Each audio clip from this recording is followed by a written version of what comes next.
When you're ready. Hello. Welcome to another episode of the Manchester SEO podcast. Today we've got Sean Nolan from Kingsford Wealth Management. Good morning. Good morning. Kingsford Wealth Management. Tell us a bit about what you do. Yeah, so obviously wealth management is the key there. It's in the name. It's always difficult with wealth management to kind of articulate what we do because it differs for every individual client. It's very personalised in that regard. So if you talk to any kind of financial planner in the industry, they'll kind of maybe give you a different answer. How I've always positioned what I do is, if you ever think curling, the client is the one who throws it and we're the sweepers. Okay. So fundamentally what they do is going to get them to where they need to be, which is the big circle. Our job is to make sure it gets as close to that point by either taking a little bit of speed off it or putting speed onto it and getting them in the vicinity. And how we do that is utilising financial instruments like pensions, investments and things like that to fundamentally help them achieve that. We take into account the things like the tax considerations, we take into account their attitude to risk, how they want to kind of approach it and things like that. And we put all these pieces together to make a plan that's personalised to that person. And that's why I say it's always difficult, because some clients require more attention than others. Some have less experience, some have more emotional attachments to the finances than others. So it's important for us to kind of take that into consideration and really tailor it to that individual person. So how did you get into that? Because it takes a while to get into that kind of thing. Yeah, it's a bit of a boring story as such. I've kind of, from when I first gone through sort of school and the system, I'd always kind of wanted to get into finance.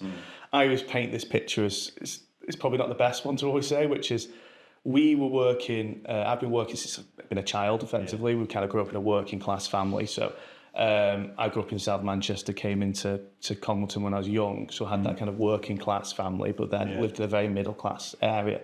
And I started working at the pub we lived in when I was 12, and then got a job in McDonalds, and then was labouring on building sites. So I've always worked. Having done all those jobs, I realised how much I disliked them. I really didn't like working. So my ambition was to do something where I could, use my skills really well, hopefully get paid a decent chunk of money, and then go on holiday. That was all I wanted to do. So I thought the best place to go is finance. I was good at maths, so I went, I'll do finance. So I studied finance at university. And then when I came out of university, it was that you had that optimistic swagger you get as a university student, where you think jobs are going to fall at your feet. And the jobs didn't fall at my feet. But because of the background and everything, I needed to get to work as soon as possible. So I got a job as an accountant. And for a while, that worked for me. I enjoyed it. But there became a point when I was doing my qualifications where I thought, if I do this next exam, I'm going to have to finish them all. And I'm going to be stuck here doing this for the rest of my life. And I was like, for me, that wasn't what I wanted to do. It wasn't what I wanted to do for the rest of my life. So I made a sort of call to end that and just to quit there and then. And try and get a job into something else, which at the time, originally I was looking into the banking industry as my target. So I studied a master's in economic and financial analysis, which sounds delightfully fun. It was not. But in the meantime, I was also started my own business, basically managing building sites. It's like a project manager, in sort of between it. At the time, I did some jobs for a few people. I never knew what financial advice was. We never had one. Like I said, we grew up with kind of not the usual target audience for a financial advisor, rightfully or wrongfully. And so when this kind of job started coming around and you're looking for it, it was kind of something I ignored originally. And I actually did a job for someone whose son was a financial advisor, and I kind of told him the story, and he convinced me to go and have a chat with him and kind of learn his trade, and I did. And kind of discovered it was the things that I liked about accountancy. It was the kind of analytical side. It was the problem solving that you get when you've got this big puzzle and you've got to solve. But you've got the personal side, which I kind of missed, where I get to go and see people and learn a little bit more about them and their story. And then we can clash both of those things together to create a financial plan. And then once that was explained to me, it just became quite easy then to say this is the avenue I wanted to go down. And surprisingly, after all that, I actually really like my job. So it's weird how these things kind of come around, going from not wanting to do anything to having something that I really enjoy and can't really see myself ever stopping. Yeah. Weirdly.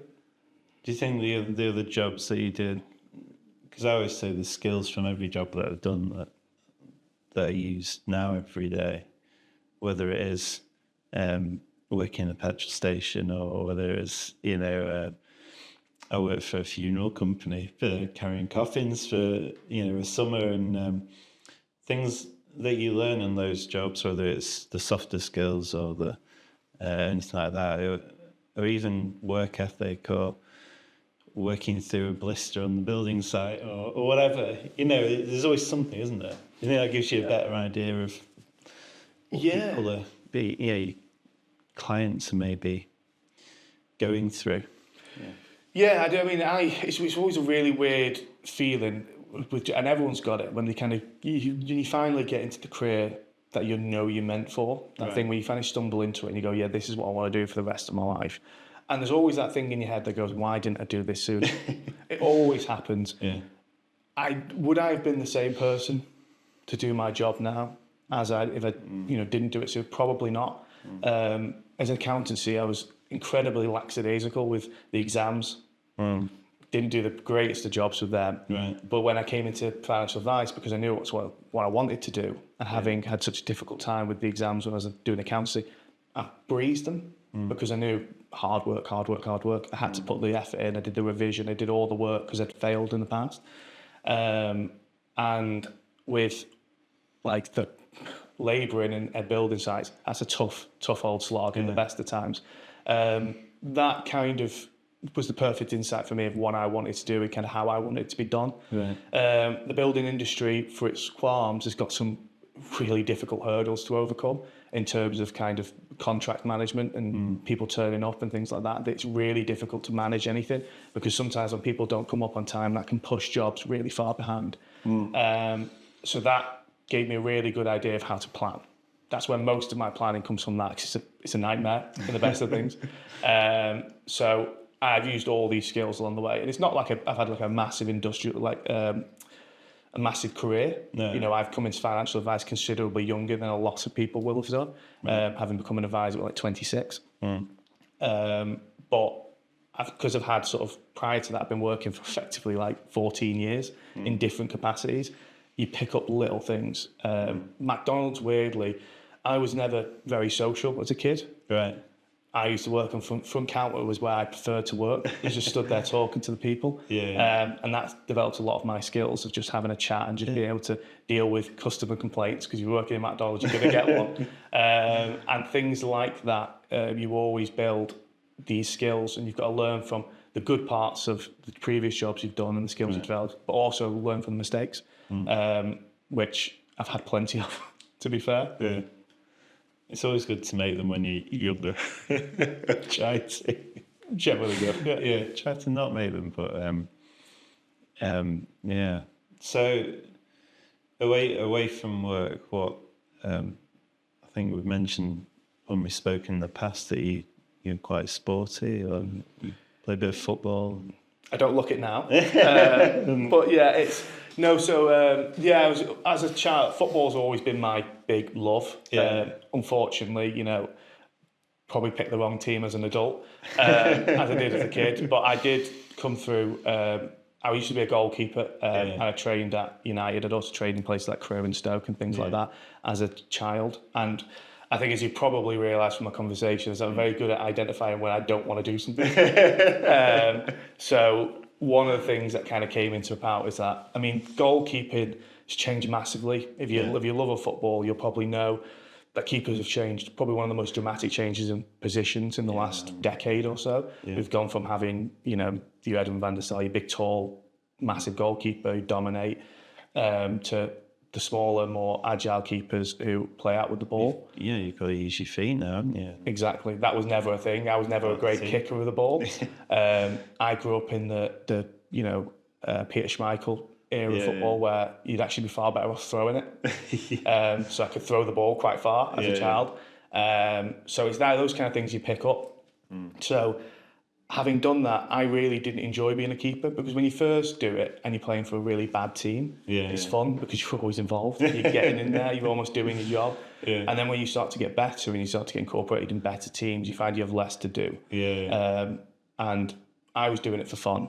I was told, you sold the dreams a little bit of going, keep it going, you'll do really well. But for me, it's just, I just wanted to have fun. I wanted to do it. So I wanted to be out there with the rest of the guys, which obviously was a terrible decision for football in sense, because I wasn't very good. But I enjoyed it more. So I kind of made an executive decision to just go, right, I'm going to no longer play in goal. I'm going to try and look outfield.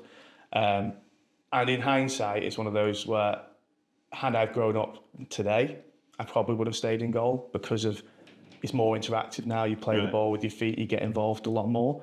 Everything is built out from the keeper, isn't it? Now exactly, and it's the playing out from the back, and it's the getting the ball. Now with modern football, it's a lot built on there's a lot more built on the team factor of it, rather than hoof a big ball forward. Like even some of the things that I was trained, sort of when you come out, you lift your knee up so you can do a little bit of damage when you get the ball. It's things like that no longer kind of happen. But I loved it. And again, like, I lived in a pub when I was young. So I think if anyone who lives in a pub, generally you find you're good at one of two sports, which is either darts or pool. I picked pool. So I did a few tournaments as a child as well for pool and things like that. But that's good. The psychology of pool is difficult. I'm very much a team sport kind of guy. I found that pools, from a psychological point of view, the pressure is quite difficult, especially when I was younger. I wasn't as confident as I am now. And found when you get into the big tournaments and you've got, you've got to make the black, and you miss it, the person's not going to miss. That is pressure. And I found I always struggled a little bit with that, and found I was much better in sort of playing with friends than I ever was in the tournaments. So I'd won one in Cheshire, but other than that, I didn't enjoy them as much. I think I'm probably getting an insight of it. But yeah. So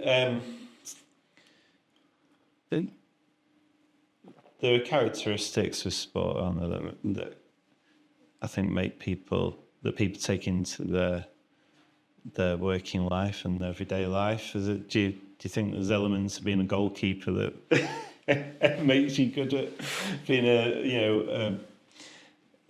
your job now? And well, I save people money. No, so I think, like you said, you pick up from everything. I don't think it's more so the individual position, but I think when you play professional, you play decent level of any sport. Even as a young age, you pick up things.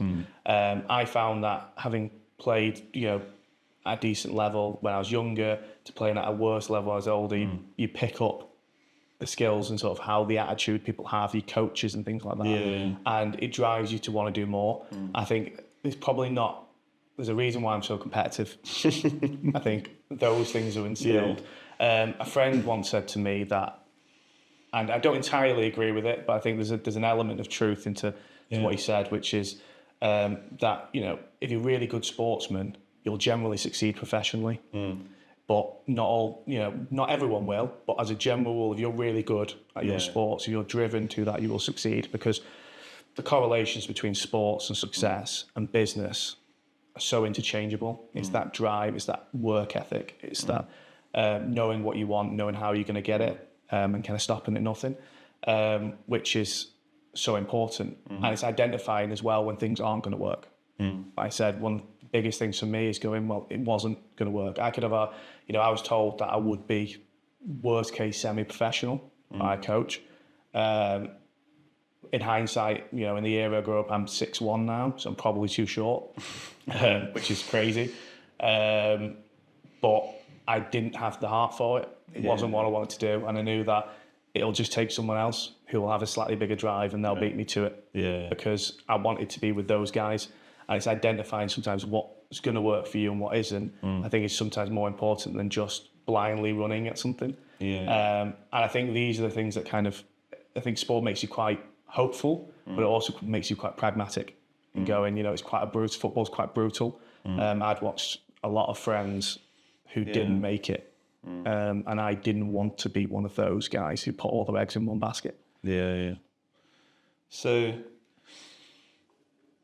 when, if you go into to what you do now, and what are the major things that, major skills that that you need to use on a daily basis?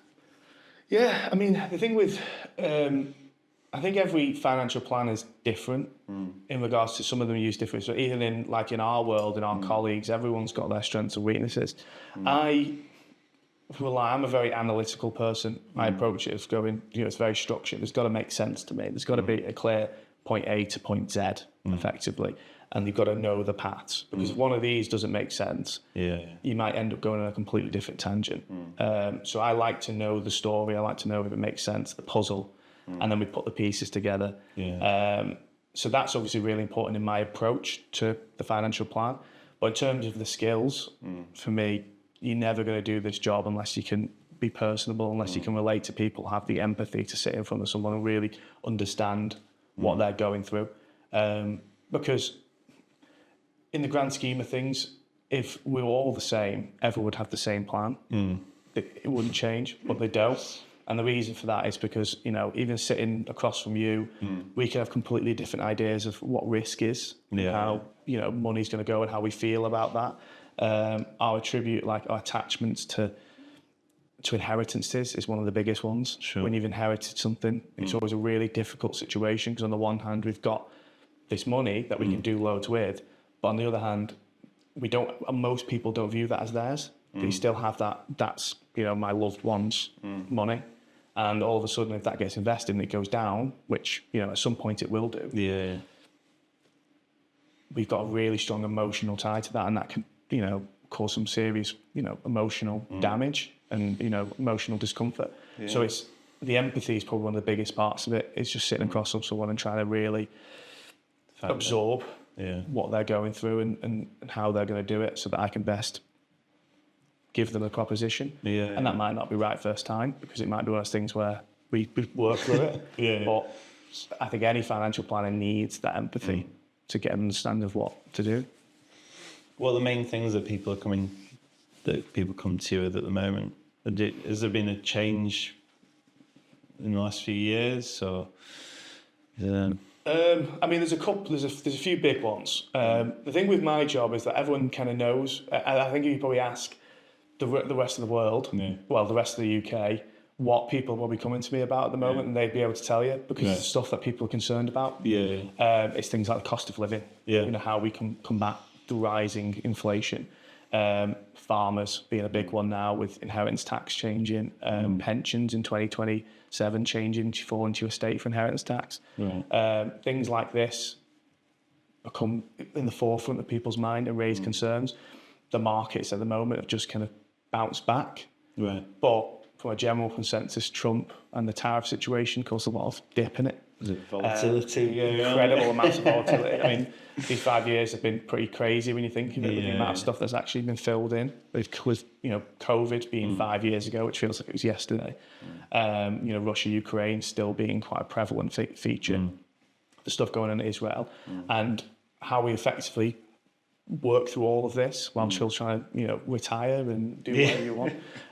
So in terms of things that worried, if you've got something you're worried about, the likelihood is that someone else is probably worried about it. And we've spoken about it. But the usual stuff of people still want to retire. People still want to go on their holidays. They still want to achieve their goals and aspirations. So that will always stay the same.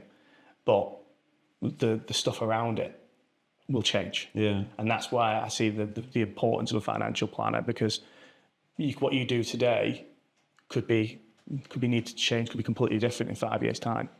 Because as we've seen now, 5 years, a lot can happen and a lot can change. Even having a Labour government coming in has had dramatic changes to tax legislation over the last few months to year. So it's important to kind of always be up to date and know what's going to go on. So ask the questions, talk to your peers. Don't be afraid to talk about money. Yeah. Really. Do you have to be proactive in your role?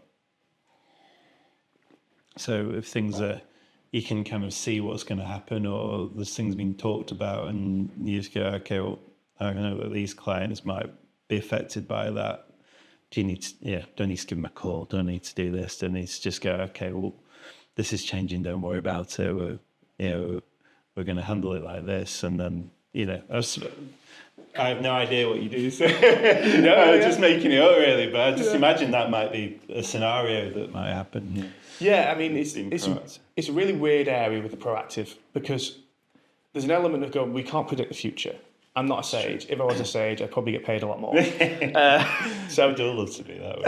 Yeah. And it's that thing of going, there's an element of going, if I predict something that doesn't happen, are they going to be worse off? So in situations regarding that, I can do my best to advise someone, like any finance planner would do. We might advise someone going, this may happen, you might want to be aware of this, and take precautions. In terms of being proactive, it's one of the most important parts of the job. It's what makes a really strong wealth manager, is when tax changes, when fundamentally sort of pensions all of a sudden get reduced. How can we manage that? How's that going to affect the plan? Is there anything else we can do to mitigate that? These kind of things are super important, and that's ringing your client up and going, have you heard about this? And getting their understanding of what they think and how it's going to impact them. Because in the nicest way, nobody likes being told what to do.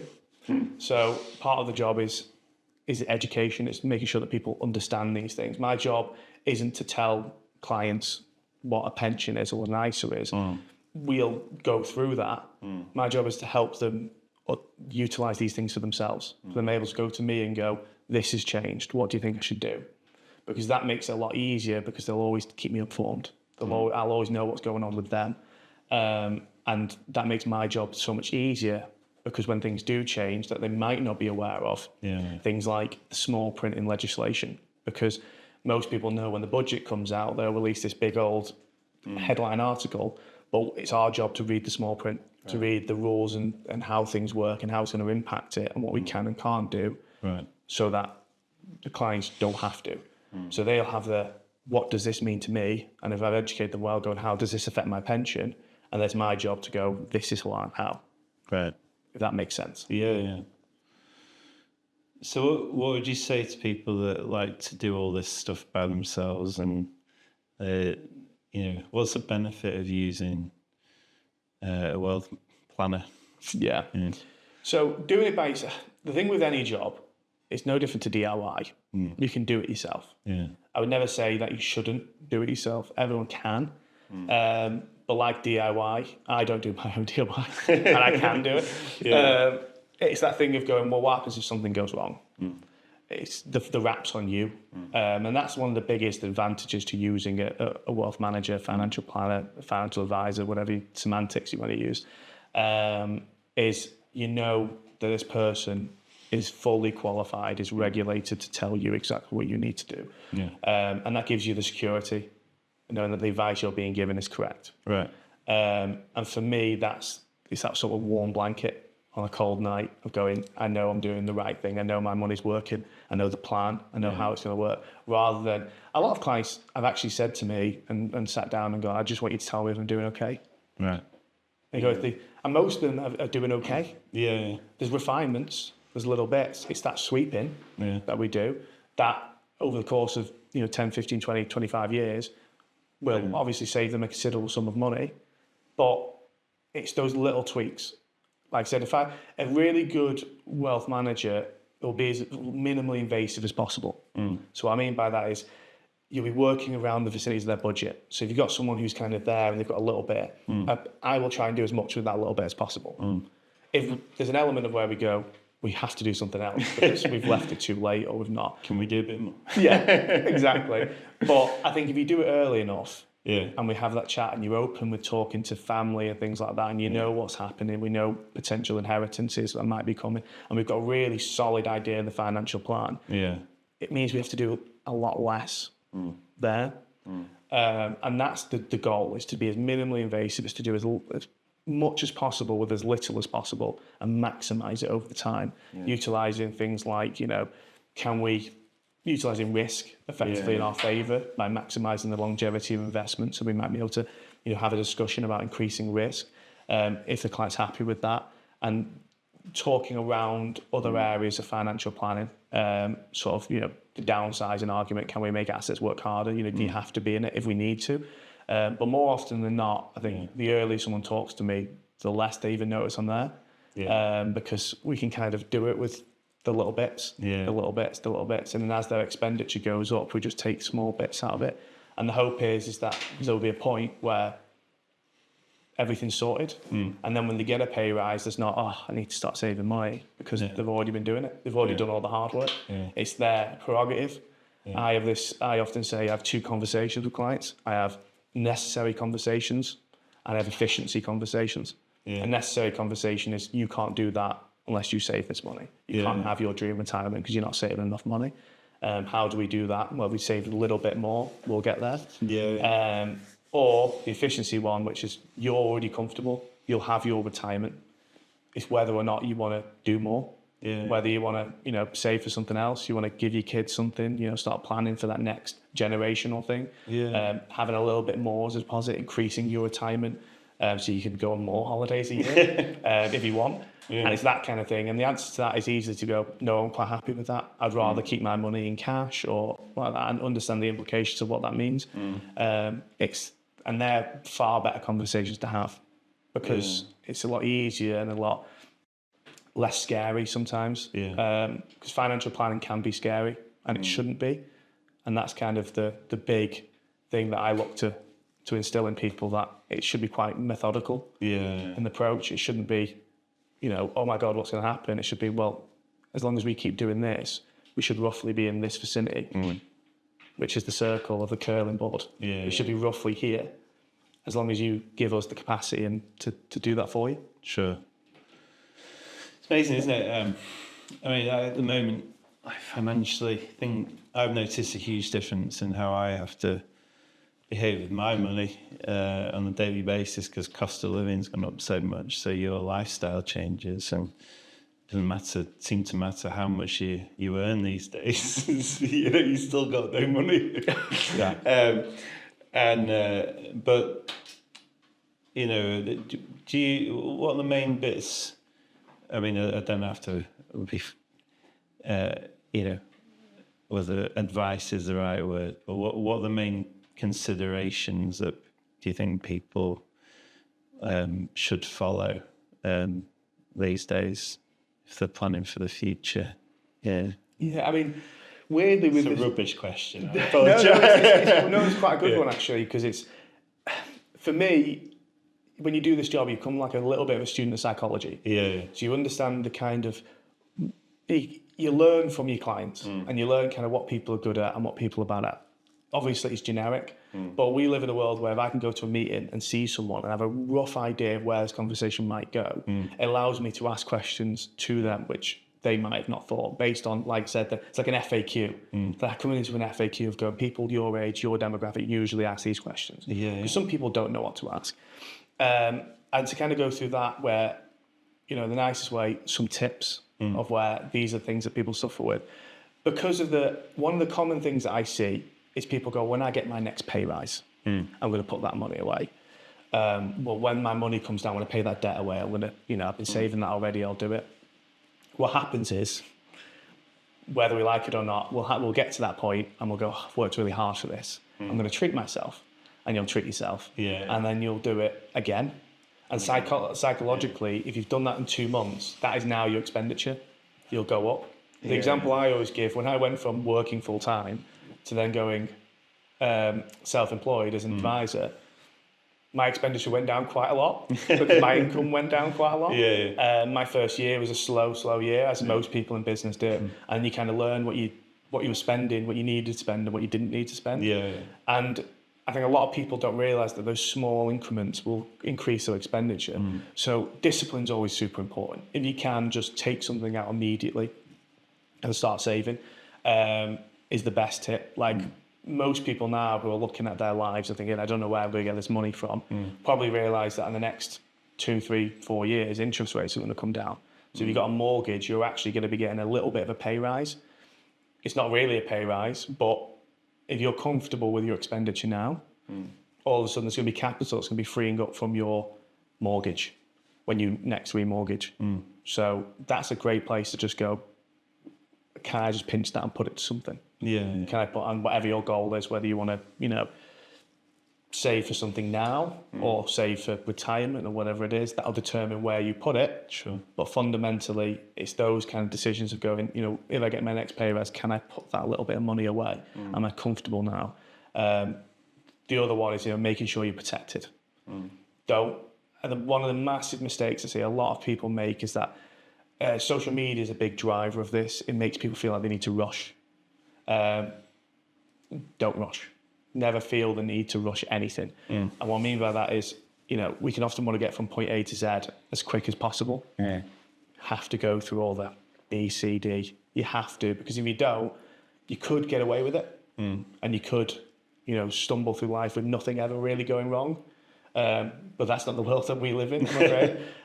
If only. I know it'd be amazing if it was. But generally, something will go wrong along the way. Yeah. And for me, that's where people lose money. Right. That's where the problems start to happen, when we haven't got an emergency fund and the boiler breaks. So all of a sudden, we've got to take a loan of $5,000. Well, all of a sudden, that money we were saving is now going towards debt. And then, or even worse, you've got investable money and the boiler breaks, there's no emergency fund, so we've got to take it. And unfortunately, the boiler will always break when the markets are down. It's just statistically going to be, it's just a terrible luck that we have in this world. That when something goes wrong, it's always going to be when the markets are at their worst. So you're going to take the investment when it's at a loss, and then all of a sudden you've been worse than what you were when you started. And you go, well, that's not a great position to be in. It should be where we're always getting gradually bigger, always incrementally improving. And we do that through the backbones of, have we got life insurance to protect you if one of you, was to die? Have we got critical illness cover if you need it? Is your income protected? The insurance is the backbone. The emergency fund is the backbone. Those kind of things, which, any good wealth manager will talk to you about and instill into your financial plan to mean that when we are investing, we know that's a long-term strategy. We don't need it. We're using it for that goal, that thing, that time frame. So we don't need it for here. That's the importance of doing it. It's making sure you're methodical in anything you do. You look at it and go, what happens if this happens? How it's going to impact you? And if you don't know, lean on and talk to people. Everyone's got their own experiences. Don't be afraid to talk about money. Biggest tip: talk to your parents, talk to everyone. Because don't try and do it alone. Because there's no need. I grew up in a family where we didn't talk about money. And it's that element of going, well, mistakes have been made. And if you look at anyone, I think it's the biggest divide between wealthy people and sort of the working class is we've instilled this idea that you don't talk about money, you don't talk about salary. I talk about money with all my friends, quite happy to. And what it does is it allows you to know, one, whether you're being underpaid. But as I've been friends with my accountancy friend, like the people I went through as graduates. And every single time we talk about it, one's always getting paid more than the other. So it gives you an idea of who's being underpaid in the industry. So you can kind of talk about it, and then it shows that you're getting your due for working hard, so that the cost of living is less impactful. Things like that are super important. So don't be afraid to talk about money, because you never know, it could give you great insights. I've been in jobs where you're not allowed to talk about what you get paid with other people that are employed with it, and it's clearly because people are getting paid different for doing the same job. I don't know if that's actually legal. I don't know if they can actually enforce that. I'm pretty certain they said, I've been told similar things, which has never stopped anyone that I've seen.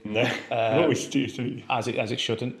But yeah, it's those. I think money is a really strange one. One of the advantages of working in financial services is money becomes quite an open conversation. We're dealing with money, so it becomes that. It's very easy for me to go. If I work harder, if I do my job really well, I will get paid more. There's no shadow of doubt with that fact, which is quite good with the industry. It's quite rewarding. You can see that going, if I just work 24 hours a week every single day, I'll get paid more. I don't want to do that because, I mean, I'll be receding more than what I am now. I'll be greater than what I am now. But it allows, there's a clear risk-reward spectrum, whereas other jobs don't have that. And they can be a little bit more grey. So having those conversations, make sure that you're being paid what you're worth. And don't be afraid to maybe go on training. If you're concerned about how to have those conversations with managers, lean on people, talk to people who you know are very good at it. Seek potential professional training to get you better at that. It's something that I've seen come up quite a lot recently is, how to be a bit more affirmed in your talk, in your language. Your language, but also your reviews at the end of the year. So how do you sit in there and go, this is what I want, define your goals, this is the reward I want for it, because that will dramatically increase your salary. Because whether we like it or not, sometimes jobs aren't always in your corner for stuff like that. Sure. Yeah, and it's weird when you come at it from an employer point of view. So Yeah, that's a different story altogether.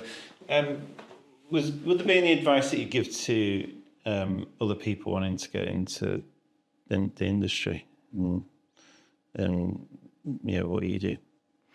Yeah, I mean, the biggest one is, that kind of coincides with what I said, talk to people about it. The advantage that I had is that I kind of always wanted to be in finance.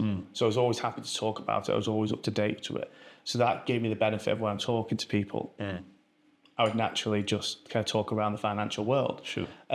So a lot of people who have been in financial industries before and speak to their friends and things like that will often talk to them about what they do and advise them on these bits, which kind of makes you immediately an attractive prospect because your friend's like, well, I'll just use you then because you've already helped me with X, Y, and Z. The best thing is with any job, it's especially when you're dealing with clients, it's how you're seen. Your perception to people. My main thing is one of the hardest things I tried to overcome was how are my friends going to see me? Because you've got, Sean Nolan behind the scenes, you've got Sean Nolan, wealth manager. And I don't think there's a massive difference between the two, in my opinion. But there's going to be certain things that I'll say there and not say here, mostly around football. And it's that kind of thing where, is that going to cause an impact? And if it is, and you want to get into an industry where you deal with people, that's something that you'll have to change. You want to be consistent. It's the brand. You want your friends to look at you and go, he's good fun. I enjoy being there. You don't be boring. But at the same time, I can see that he's a professional. I can see that he's good at what he does. Because I've encountered people who, in the nicest way, said, I wouldn't go with him because I've seen him do X, Y, Z, or I don't feel comfortable with him. And you go, well, that's entirely your fault because you've not instilled the confidence in these people that you can do what you can do. And sometimes you'll never get that because people are uncomfortable talking to their friends. They don't want people to know about money. And it's just one of the things you can overcome. But I think for me, the main areas of this job is it's hard work. It's hard work up front. The start of it's really difficult. It gets easier as you get better and become more comfortable. And as you build your client bank, it's sort of like it's a big boulder that spirals. But it's always going to be hard work. You can have these ideas of this is how I'm going to do it, and it'll likely never be that. What I thought my business was going to be when I first started is complete different now, and that's because of the fact that avenues have opened up that I've thought have been useful. I've learned more about myself doing this business in terms of I've learned where I want to see myself being. I like helping businesses. It's one of my primary target audiences. I like it. I utilise my accountancy background. And other wealth managers do loads of different things and they'll have different skills and things like that. So it's finding where that fits for you. And unfortunately, you can lean on people, but you don't know it until you've done it. Because who knows where that's going to take you. As we've seen from my career and things like that, you just kind of stumble into things until something eventually sticks. And then you think, this is what I want to do. And the job's exactly the same. You'll kind of hit your head against a brick wall until eventually you hit something you go through. And that's where you might focus. And you're there. Yeah. I find a lot wealth and money and all that kind of stuff is if you don't know anything about it, there's a lot of trust that goes into putting that into someone else's hands, and often it's the person more than who they work for that you go with, because you trust that person. Like you say, consistency with people, and people know that you care about them and their lives and their goal, what they're trying to achieve, and that it makes a big difference, doesn't it? Yeah. Yeah. No. I mean, it's a big one with trust. Like it's a really difficult one to have a methodology in how you build it. Yeah. Because it's different for everyone, and it's a really strange one because, I mean, the example that I've always given, and I think one of the things that always boded really well with me, as it's kind of one of the skills that you've done, is I grew up in a family that was really polite. We were like innately that really British thing where we say thank you after everything, you say please. And that also made that people's parents, when I'd often go to, would comment on my politeness as a child. I was just overtly polite. Yeah. And then when you grow up, those things stick. You go, oh, he was a lovely kid, and that instills the trust. Is these little things of going, are you polite? How are you with the people around you? Oftentimes we can be quite blindsided. Sure. I want to deal with this person. Yeah. But when the staff comes over and gives you do you say thank you to him? How are you viewed in the rest of the world? Because me personally, and I look at someone, I will massively criticise them based on how they treat other people. This is one of the big things that it can really be a bugbear for me. In that, if they don't treat staff well, I go, well, are you doing this because you want to do this, as in you're interested in me, or are you doing this just because you want the money that I might provide you? Yeah. And it's things like that. It's getting to know the family. It's caring for caring's sake, the empathy. That's how I've always felt that the trust comes. Is when I come into someone, and I come into a business, for example, and I sit down and I find it quite interesting. I've got a number of businesses that I work with that I find super, super interesting. Yeah. And I sometimes, probably to my own detriment, will go and just go, tell me a little bit about this, and I'll ask them because I find it incredibly interesting how other people do things. And I think that can be seen in what you're doing. So always being passionate about your job. I think one of the reasons why it was brought up to me when I was speaking to Kingsford was they said, the passion came out when I was talking about what I do and why I wanted to get involved in it and where I've seen it coming through. I'm always one of those people that I wear it on my sleeve. I'm quite happy just to, if I don't like something, I'll tell someone that I'm not a fan of it. If I do like something, I'll tell them why I like it. And I think that makes it easier for people to immediately read what I'm about and who I am, and that I think it creates that element of trust. Yeah. Other people have got other attitudes. A lot of people build trust through their knowledge. They can be immediately rattle off all this information and go, I know exactly what you want to do, and there's loads of ways of doing it, and if you're really good, you'll utilise little bits of all of them. Sure. And I think that's why the industry is quite good, because there's such a strong personal element. You've got to be liked. If you're going to be working with someone for the rest of your life, potentially throughout your retirement, you want to at least know you can sit in the room with them. So you need to like them. You need to know that they know what they're doing. I need to know that they care. And those are, for me, the big 3 pillars of being successful at what I do. It's very like my job, actually. It's like most jobs, I think, to be fair. And it's always weird when you talk about it, because there's so much correlation between business. One of the reasons why I love talking to people, because you always pick up useful tips. But like what you do is, I suspect is very similar. It's an area of where the client's got to kind of trust what you're doing, because... Well, it's the impression of being the dark arts and all that kind of stuff. Doesn't breed too much trust. And ours is a similar thing, because, I mean, the industry was a different place 20, 30 years ago. Financial institutions haven't filled people with much hope in the last sort of 20 or so years. And that's why it's always really difficult to have these conversations. And I often get questions about, how likely are things going to still be there? And you've got to talk about the regulation that's been brought in, things that have happened since then to ensure that these things hopefully never happen again. Sure. But there's always going to be that doubt because people have been burnt. And I always say my dad's Irish, and Ireland had a famously big pension scandal. Right. So he had a really big aversion to pensions when he grew up, and that's had a massive detrimental impact on his retirement prospects. Sure. And you think these are things that in the nicest way, had we spoken to someone, had we had someone to just go, I understand that thing went wrong for you, but it doesn't mean that you sort of cut your nose off to spite your face in the nicest way, and just you need to still do it, because what's the alternative? Is that you don't retire and you don't have a decent prospect. It just doesn't work. So the trust is, like you said, is such a massive part of it, because if you don't do it, and if I can't get people to trust me, if wealth managers can't get that trust, unfortunately people will be worse off generally, because they're not going to have the retirements they want, and they might make mistakes along the way. So it's a big old factor, I think. Lots to navigate. Has the industry as a whole, has it been, has it moved on much? And my impression is it can be quite old fashioned in the way that it works. And then there's obviously I come from it from a marketing perspective and online, and my impression is that the industry as a whole could do better.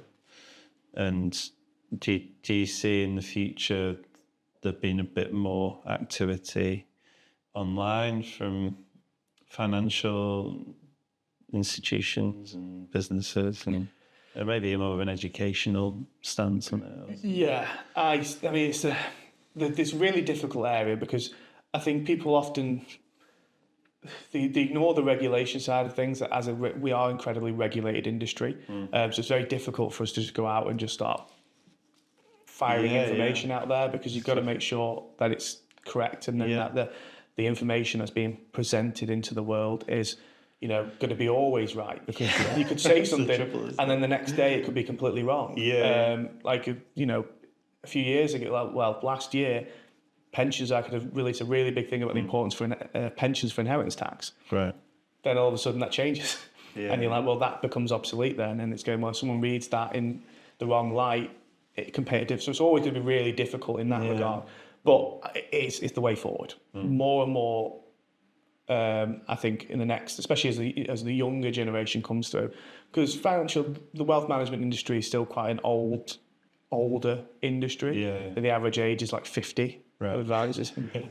So I think as younger generations come through, social media will become more and more paramount into how we do business.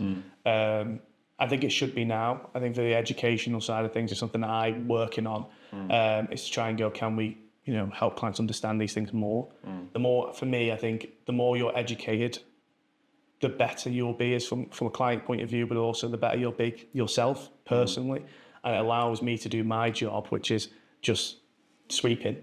I feel that's going to stick with me now forever. And so that you can do the throwing. And that's where I see it being. And that comes from the education, comes from the social media side of things like this, which are great. Of going, can you educate people into different businesses, how it works, what might fit into their business. These are obviously incredibly important for everyone going in. I see there's a massive shift now between people going from being employed to being self-employed. More people are going self-employed, and that is entirely down to the internet, social media, websites. You can feel like a massive organization, but be a very small one.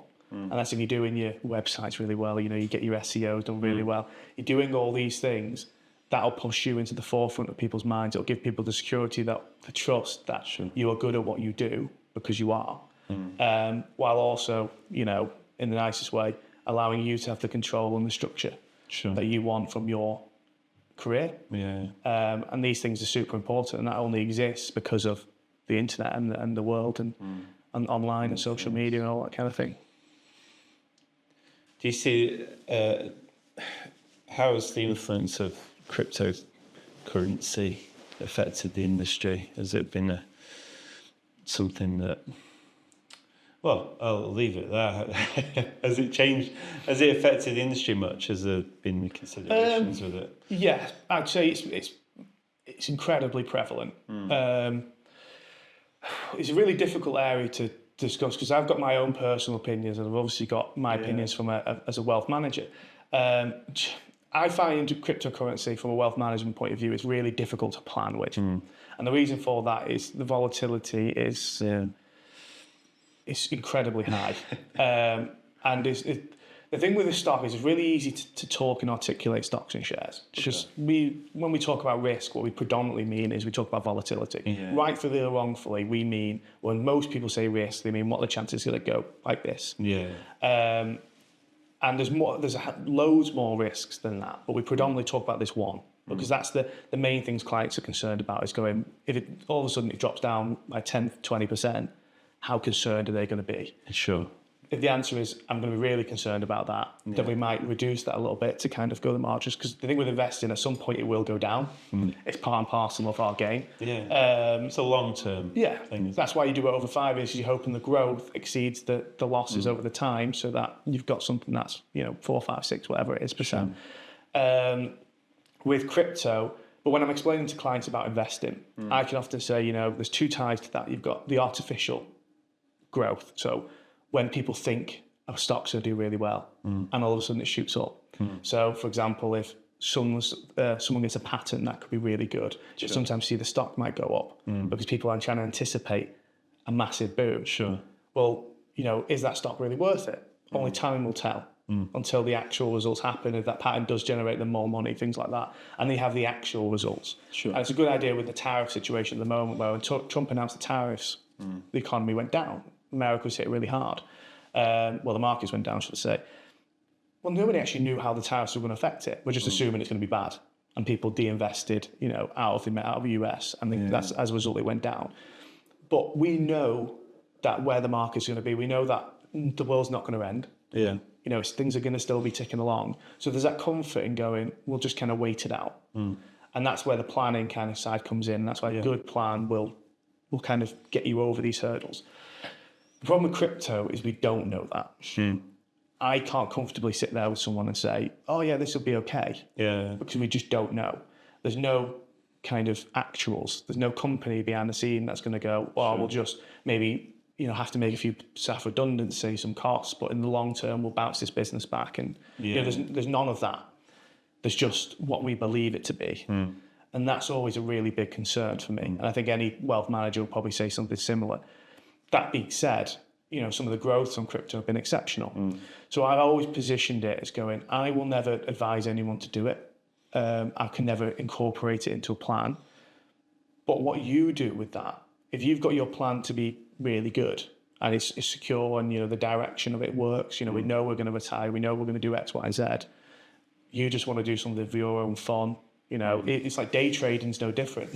Day trading can be incredibly high risk because you're trying to capitalize on market conditions. If you bring in derivatives, you do things like shorting, the losses are exponential. I mean, if you watch the Big Short film, you'll see that the losses are literally infinite in theory. So these kind of things are very similar in terms of it's very difficult to plan around it. Sure. Because there's not they haven't got those steps of the history. And they've not got those steps of where we go, if it does this, it's fine because we've got this. And we know generally if it gets roughly in this vicinity, we'll be okay. And it's very much like that. But we can't do that with these sort of ultra high risk investments. So as a general rule of thumb, I always say, I will never discourage anyone to do it because there's potential money in there. I think I would argue if you don't know what you're doing, to try and find out what you're doing, be informed. But make sure you're doing the basics. The basics are key because, as I mentioned before, if you've not got the foundations in place, when something goes wrong, it'll be when that's not doing very well, and then you'll have to take it, and then all of a sudden you've actualized the loss. You've got this thing that was in the ether. It doesn't really matter if it goes up or down because we know over time theoretically it should go up, but you've now actualized it. That's no longer going up. That's just what it is, and it's not doing very well. And that's effectively managing risk. And I think that's one of the biggest areas that I think a lot of wealth managers will help people understand is how to manage risk, how to make it work for us. So we're taking things out, hopefully at a win rather than a loss. Whereas I think nobody can really do that with crypto. I can't plan around it because who knows when it's next going to go up, who knows when it's next going to go down, by how much. I mean, we don't know generally, but at least with investment, we can go as long as we diversify. The bad events, hopefully in the long term, will be outweighed by the really good ones. And that's what's happened over the last 180 years or so. It's very like SEO actually, because there's stuff that you could do short term that would give you good results, but then things change, and that it's probably overstepping the mark of what is natural, and the search engines will come down on it eventually. So you're not sure on, is this future proof? No, okay, well, we're not going to do that for this client. We're going to keep doing what we know works, which might take a bit longer, in a fashion and a volume of that works for them. And so you're handling the risk, because there isn't any with what that is, because you're doing it in a natural way and complying with what you're told. It's exactly the same. It's that thing of going, the short term is trying to rush it. So you go, well, this will maybe initially place me a bit higher, or I'll get the benefits quicker. Yeah. But in the long term, have you done it in a more thoughtful way? Yeah. You'll likely get either similar results, but the results will be better because it's more honest. It's more reactionary. I mean, it's difficult with that because, like I said, I've spoken to many clients who have made really good results. It's not a bad thing. It exists in the world. I think when something exists, there's an element of going, do we use it? I think if it ever got the point where it got regulated and things like that, then maybe it might become more prevalent in what we do as it becomes a little bit more structured and planning. So it's a really difficult area to kind of talk to clients who have had good results from it and have made money from it, to tell them that it's not going to be an area that, don't do it.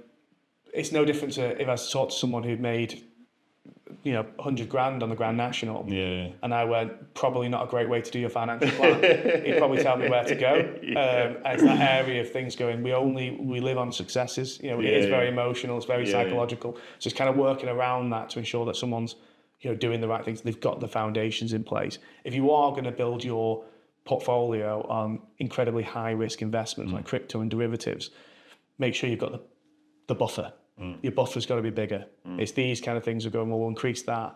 And if you're going to go low risk, it gives you the opportunity to decrease it with whatever you're comfortable with. But it's adjusting these things so that they fit you and they allow you to do what you want to do. Whether we agree with it or not, you are the one who throws the curling. We just kind of work around it. I'm going to keep using it. No, I mean, sounds.